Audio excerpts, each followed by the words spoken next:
Viewers, आज मैं Hyderabad diocese के कैथीड्रल में खड़ा हूं और जिस पर्सनालिटी का आज मैं लाइफ जर्नी का इंटरव्यू करने को हूं, कैथलिक बिशप ऑफ हैदराबाद हैं और उनका नाम है बिशप सैमसन शुकरदीन। मैं समझता हूं उनकी लाइफ को अगर देखा जाए, बहुत उनकी लाइफ जर्नी जब आप देखेंगे, उनकी कहानी जब सुनेंगे, पूरी उसकी स्टोरी सुनेंगे तो आपको बहुत कुछ डिफरेंट नज़र आएगा। मैं समझता हूं उनकी लाइफ, उनको जो फादर बने हुए 29 ईयर हो चुके हैं और बिशप बने हुए ये 8वां साल है जो कि हैदराबाद डायसिस के एज ए बिशप वो यहाँ पर मुंतखब हुए हैं। जो उनकी प्लानिंग है, जो सोच है, वो बहुत ही एज ए बिशप काउंसिल की तरफ से वो पाकिस्तान के यूथ के चेयरपर्सन हैं और वो बहुत ही अच्छे तरीके से यूथ के बारे में काम कर रहे हैं। तो मैं समझता हूँ मेरे लिए बड़ी ये खुशकिस्मती की बात है कि जो बिशप साहब का आज इंटरव्यू कर रहे हैं और ये उसका इंटरव्यू हमारे लिए बहुत ही अच्छा होगा। उनकी लाइफ के बारे में हम सुन सकते हैं, जान सकते हैं कि उनकी लाइफ क्या है। ओके माय डियर फ्रेंड, अभी हम चलते हैं उनका लाइव इंटरव्यू करने के लिए। उनकी लाइफ जर्नी के बारे में अभी हम देखेंगे तो बहुत ही अच्छा लगेगा। Okay, thank you so much.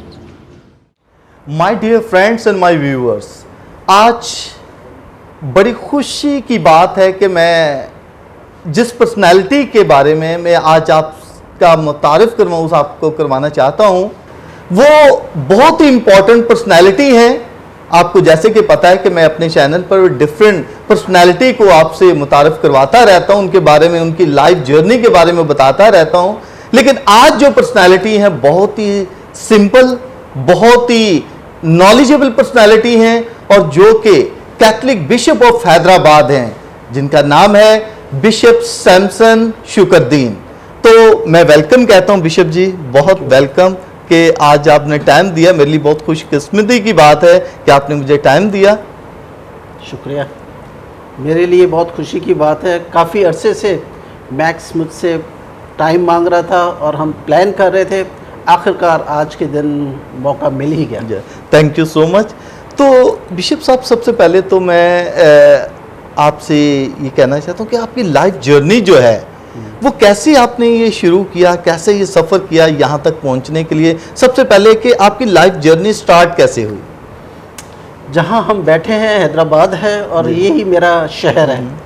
यहीं मैंने अपनी इब्तदाई एजुकेशन हासिल की, यहीं मैंने कॉलेज किया और इसके बाद खुदावंद ने मेरे दिल में डाला कि मैं अपने आप को काहिनाना खिदमत या फ्रांसिस्कन खिदमत के लिए पेश कर सकूं।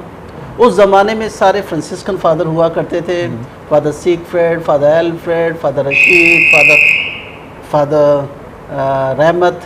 और उन दिनों में फिर जब मैंने अपने जाने का इजहार किया तो मेरी जर्नी इस तरीके से थी कि मेरे वालिद एग्री नहीं थे। उन्होंने कहा नहीं, ये मेरा सबसे छोटा बेटा है और मैं चाहता हूँ कि ये मेरे पास हो। उन्होंने बहुत कोशिश की, फादर्स आते रहे जाते रहे, 2 साल तक मेरे वालिद ने मुझे इजाज़त नहीं दी। आखिरकार एक दिन 21 दिसंबर को हम बैठे हुए थे, 1983 की बात है, 1983 की, और मुझे एक दिन मेरे वालिद कहते हैं कि मैं आज आपको इजाज़त देता हूँ। मैं हैरान हो गया कि भाई एकदम ये कैसे हो चुका कि मेरे अब्बू कह रहे हैं कि आपको मैं इजाज़त देता हूँ। उन्होंने मुझे कहा कि मैं 2 साल तक आपको आज़माता रहा, देखता रहा कि आपकी बुलाहट है कि नहीं है, और अब मैंने महसूस किया कि आपकी बुलाहट पाई जाती है, इसलिए मैंने आपको इजाज़त दे दी है कि आप मेरी तरफ से जा सकते हैं और मुझे उम्मीद है कि आप कामयाब होंगे। ये तो बहुत खुशी की बात है कि देखिए आपके फादर ने आपको देखा और फिर आपको इजाज़त दी। ये बहुत आजकल पेरेंट्स की भी बहुत ये जिम्मेदारी है, लेकिन मैं ये सोच रहा हूँ कि आपके पेरेंट्स ने बहुत अहम रोल अदा किया आपकी लाइफ में। ये फ्रांसिस्कन लाइफ में फिर कैसे एकदम आप आ गए? फ्रांसिस्कन फादर्स यहाँ पर हैदराबाद डायसिस में काम करते थे और कैथीड्रल में मेरा बपतिस्मा हुआ, वहीं मैंने इस्तेकाम भी हासिल किया, पहली पाक शराकत भी, और यहीं पर फादर्स जो थे फ्रांसिस्कन फादर थे। इसलिए जब उस वक्त मुझे इतना इल्म नहीं था कि और कौन सी कॉन्ग्रीगेशंस हैं। ओके। तो मेरे सामने जो मेरे आइडियल थे वो भी फ्रांसिस्कन ही थे। ओके। इसलिए मैं फ्रांसिस्कन ज्वाइन किया। तो आपकी सोलम प्रोफेशन कब हुआ था? सोलम प्रोफेशन जो है मेरा 1991 में जो है वो कराची में हुआ था। कराची में, ओके। जब हम 3 थे, फादर फेलिक्स, फादर इलियास और मैं। ओके ओके ओके, आप तीनों हम के। 3 थे। तो बिशप साहब, आपने जब ये शुरू की, आगाज़ किया, तो आपकी ऑर्डिनेशन कब हुई और कौन सी जगह पर? ऑर्डिनेशन जैसे मैंने आपसे कहा कि ऑर्डिनेशन 1993 में इसी शहर में कैथीड्रल में हुई। कैथीड्रल में, ओ ये So, तो मेरी तमाम एक्टिविटीज़ जो थी बपतिस्मे से लेके ऑर्डिनेशन तक और फिर कॉन्सिक्रेशन तक ओके एज अ बिशप सब कैथीड्रल में हुआ और मुझे बड़ा फ़ख्र है इस बात ओके। का। तो बिशप साहब, आपने कभी जब एज ए प्रीस्ट, जब आप फादर थे, तो आपने सोचा कि मैं बिशप बनूंगा? नहीं, कभी नहीं। कभी नहीं। मैंने तो ये भी नहीं सोचा था कि मैं फादर भी बनूंगा। मैंने कोशिश की थी और मेरे माँ बाप ने कहा था कोशिश ज़रूर करनी है और हमें यकीन है कि आप बनेंगे।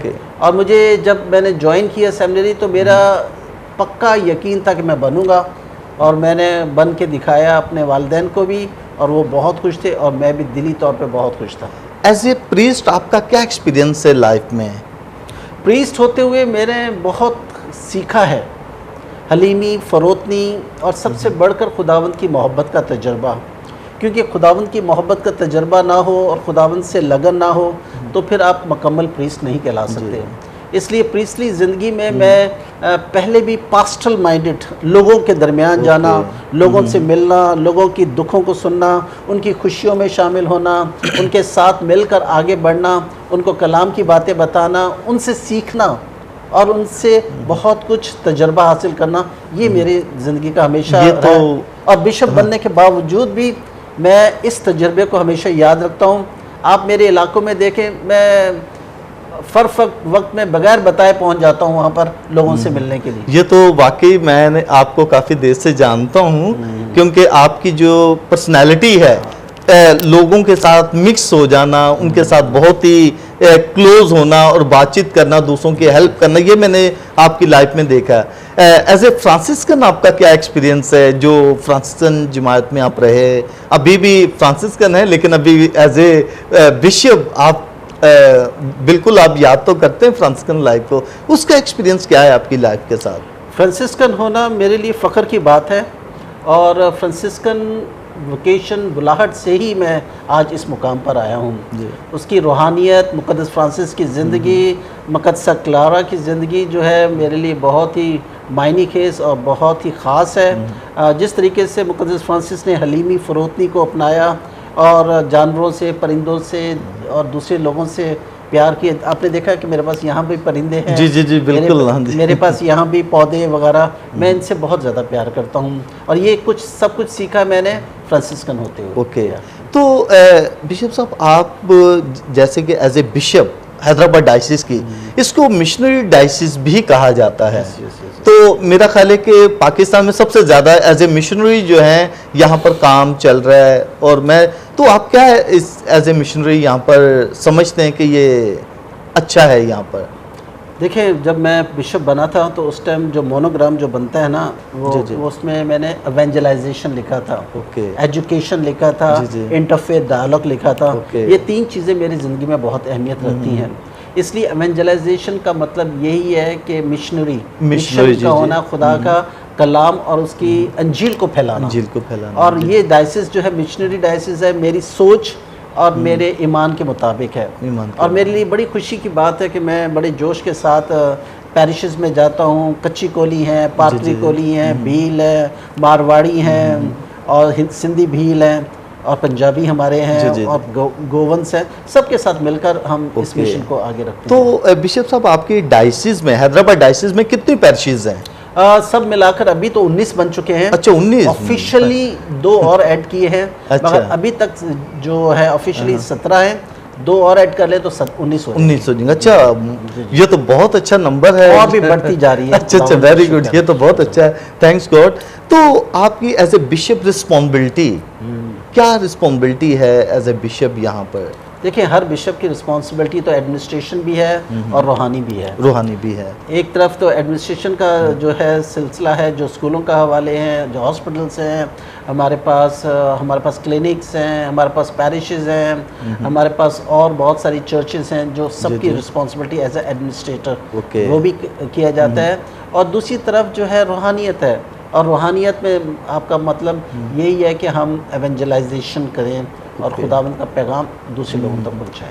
तो बिशप साहब, आप मैंने जैसे बिशप काउंसिल की तरफ से आप चेयरपर्सन हैं यूथ के हवाले से, तो ये भी बहुत अहम रोल है पाकिस्तान जनरेशन में, न्यू जनरेशन्स में। आप किस तरीके से देखते हैं कि ये करना चाहिए? देखिए, ये मेरे लिए बड़ी फ़ख्र की बात है कि बिशप कॉन्फ्रेंस ने मुझे चेयरपर्सन ऑफ यूथ कमीशन का बनाया है, और इस यूथ कमीशन के हवाले से हमने यूथ ईयर भी मनाया, जो 1 साल से बढ़कर 2 साल का हुआ, और पिछले साल हमने उसकी क्लोजिंग सेरेमनी की। पूरे पाकिस्तान में हमने भरपूर तरीके से जो है प्रोग्राम मुनक्कद किए, और इसके बाद जो है जो क्लोजिंग सेरेमनी थी, स्टार्ट लाहौर से हुआ, क्लोजिंग कराची में की। मगर मैंने उनसे यही कहा कि देखें, ये प्रोग्राम जो है क्लोजिंग सेरेमनी है, मगर यूथ का मुस्तकबिल क्लोज नहीं है। उसको हमने आगे बढ़ाना है, और ज़्यादा जिद्दत से और ज़्यादा मेहनत से उसे आगे लेकर जाना। तो आप समझते हैं कि आपके डायसिस में जो कि यूथ है काफ़ी अपने आप को आगे लेकर आ रही है, ताकि वो फ्यूचर में एक बहुत ही ज़्यादा डिफ़िकल्टीज़ हैं आगे हम देखते हैं, क्या वो ऐसा करने के लिए है कि वो इस मुकाबला कर सके इस कंपटीशन का? देखें, अगर कंपेयर किया जाए बड़ी डायसिस से, हमारी यूथ बहुत पीछे है अभी तक। एजुकेशन भी हमारी बहुत पीछे है, इतने ख़ानदान भी नहीं है। अगर एक कराची का बड़ा पैरिश ले लिया जाए तो पूरा हैदराबाद डायसिस जो है ना वो उसके बराबर है। मगर हमने अपनी हिम्मत नहीं आ रही। हमारी कोशिश यही होती है कि हम ज़्यादा से ज़्यादा यूथ में जाएं, और उनको जो हमारी ट्राइबल साइड है उसको भी अपग्रेड कर सके, अपलिफ्ट कर सके। और जो शहरों में रहती है यूथ, उनके लिए भी हमने बड़े अच्छे प्रोग्राम और कर रहे हैं। और मेरे लिए बड़ी फ़ख्र की बात है कि हैदराबाद शहर में एक्सलेंसी सेंटर है, और स्कूल ड्रॉप आउट सेंटर है, और इसके साथ साथ जो एक्सलेंसी सेंटर में जो हमारे नौजवान पढ़ते हैं, वो 8वीं क्लास से 12वीं क्लास तक हम उनको एजुकेशन, फ्री एजुकेशन देते हैं, उनको खाना भी फ्री दिया जाता है।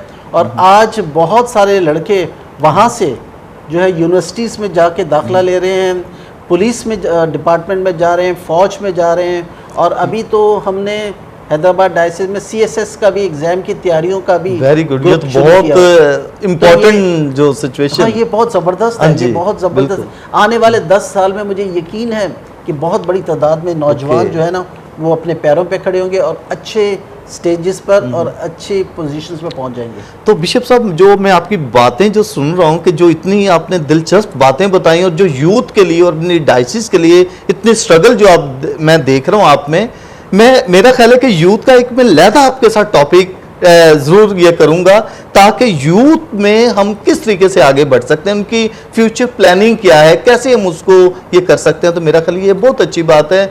लेकिन जब हम पैरिशेस में देखते हैं, क्या जो हमारे पैरिश में लोग हैं, क्या वो भी तावन करते हैं?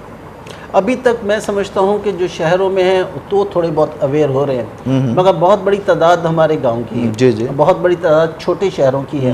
अभी तक लोगों में अभी शऊर वो पैदा नहीं हुआ जो हम चाहते हैं, और शहरों में भी इतनी कोऑपरेशन नहीं है जितनी होनी चाहिए। अगर हम मतलब कि 150 नौजवानों को सेंटर में रखा है और उन्हें एजुकेशन देते हैं, तो 150 काफ़ी नहीं है। हमें तो बहुत बड़ी तादाद में होने चाहिए, मगर इस तादाद को लेके आने के लिए एक शौक़ पैदा होना चाहिए नौजवानों में, माँ बाप में और चर्च में। हमारी सोच जो है रोशनी और दरवाजे खुले हैं, मगर उनकी तरफ से अभी आस्ते आस्ते जो है वो इंटरेस्ट नज़र आता है। तो मैं बिशप साहब भी आपसे जो ये आपकी जो सोच बहुत ही ब्राइट है यूथ के हवाले से बहुत ज़्यादा, लेकिन मैं जो समझता हूँ कि हमारी पैरिश जो है, हमारी डायसिस जो काफ़ी, मैं भी थैंक्स करता हूँ, मैं भी आपकी डायसिस का हिस्सा मैं भी आपकी डायसिस का हिस्सा। आप हैदराबाद डायसिस जी, बिल्कुल, मैं फख्र महसूस करता हूँ क्योंकि मैं एज ए फ्रांसिस भी आप प्रोविंशियल थे हमारे लेकिन I am grateful to God कि खुदा ने मुझे इस एबल बनाया कि मैं आपके पास आऊं, आपसे बात करूं, और मैं इस डायसिस का हिस्सा हूं, और मैं भी इस डायसिस से ही ये सब कुछ कर रहा हूं। और मैं ये महसूस करता हूं कि मैंने बहुत कुछ इस डायसिस से सीखा, बहुत कुछ किया। तो ये आपके अंडर भी रहकर, जब आप वहाँ प्रोविंशियल थे, मैं उस वक्त भी था, लेकिन मैं बिशप साहब ऐसे मैं समझता हूँ कि हम, क्या आपका टारगेट है यूथ के हवाले से कि साल में इतने यूथ को हम अपग्रेड करेंगे higher education point of view से या जॉब के किसी हवाले से? हमेशा मेरी कोशिश यही होती है कि ज़्यादा से ज़्यादा यूथ आ सके। हम डॉन बॉस्को में लड़कों को भेज रहे हैं इस वक्त, 9 लड़के जो डॉन बॉस्को लाहौर में जो है टेक्निकल ट्रेनिंग स्किल्स सीख रहे हैं। इसके अलावा जो है हम यहाँ पर भी बहुत सारी लड़कियों के लिए जो है वो सोइंग सेंटर्स खोल रहे हैं ताकि वो अपनी स्किल्स सीख सकें और कुछ ना कुछ कमा सकें अपने घर में रहते हुए। इसके अलावा जो है क्लासेस के लिए, मुख्तलिफ इंग्लिश क्लासेस के लिए वो जो प्रोग्राम तरतीब दिया जा रहा है। स्किल्स के हवाले से बार्बर शॉप्स में लड़कों को भेजा जा रहा है, और दूसरी जगहों पर भी टेक्निकल जो स्कूल हैं जो सिंध के अंदर, खासकर टंडौला यार में, वहाँ पर भी अभी पूरी मेरी प्लानिंग हो रही है फादर्स के साथ कि हम वहाँ पर लड़कों को भेजें। तो इस तरीके से कोशिश है, यानी कि आपने तो बहुत ज़्यादा अभी फ्यूचर प्लानिंग के बारे में बहुत कुछ आपने ये प्लान किया है कि क्या हमें करना चाहिए। क्या जो खवातीन, बेवा खवातीन हैं, उसके हवाले से भी कुछ जो आपके डायसिस में हैं, उनके लिए भी कुछ ऐसा कोई प्रोग्राम रखा है या कोई कुछ वो करें? देखें, डायसिस जो है फाइनेंशियली इतनी स्ट्रॉन्ग नहीं है। अगर पैरिशेस हैं, वो अगर जब तक हम उनकी मदद ना करें पैरिश नहीं चल सकते। स्कूल्स जो हैं, 2 स्कूलों के अलावा अगर हम उनकी मदद ना करें तो समझो कि 50 स्कूल जो है वो नहीं चल सकें। हमारे जो ज़्यादातर पैसे खर्च होते हैं वो स्कूलों की एजुकेशन के लिए, पैरिशेस को चलाने के लिए। मगर हमारी पूरी कोशिश होती है कि बेवाओं का भी ख्याल रखें। जब भी हमें कोई फ़ंड मिलते हैं, ख़ास तौर पर जैसे फूड डिस्ट्रीब्यूशन थी कोरोना के दिनों में, हमने बेवाओं का ज़्यादा ख्याल, ज़्यादा हमने उनको दिया, उनको घर से बुला के लिस्टें बना के हमने उनके घरों तक पहुँचाया। इसके अलावा भी जब भी मुझे पता चलता है कोई दुखी है तो मैं खुद वहाँ पहुँच जाता हूँ, मैं खुद वहाँ पहुँचता हूँ। तो थैंक यू सो मच, बहुत ही अच्छा बिशप साहब, आपने अपनी लाइफ जर्नी के बारे में, अपनी डायसिस की रिस्पॉन्सिबिलिटी के हवाले से, आपकी अपनी लाइफ किस तरीके से आप स्ट्रगल कर रहे हैं, यूथ के बारे में क्या कर रहे हैं, तो मैं समझता हूं कि आपने बहुत ही प्लानिंग की है, बहुत ही प्लानिंगफुल आपकी पूरी डायसिस को आपने रखा हुआ है। तो thank you so much my dear friends and my viewers. आप जानते हैं कि बिशप सैमसन शुक्रदीन जो है, उनकी कैसी प्लानिंग थी यूथ के बारे में, कैसी उसने अपनी लाइफ जर्नी के बारे में बताया। मैं समझता हूं ये थैंक्स गॉड कि खुदा ने उसे अभी तक इतनी अच्छी नॉलेज दी, इतने अच्छे काम के मुताबिक वो अपनी प्लानिंग कर रहे हैं अपनी डायसिस को, ताकि उनकी यूथ, उनकी पैरिशेस, उनके अच्छे तरीके से चल सकें। Okay my dear friend, thank you so much, God bless you. Thank you very much.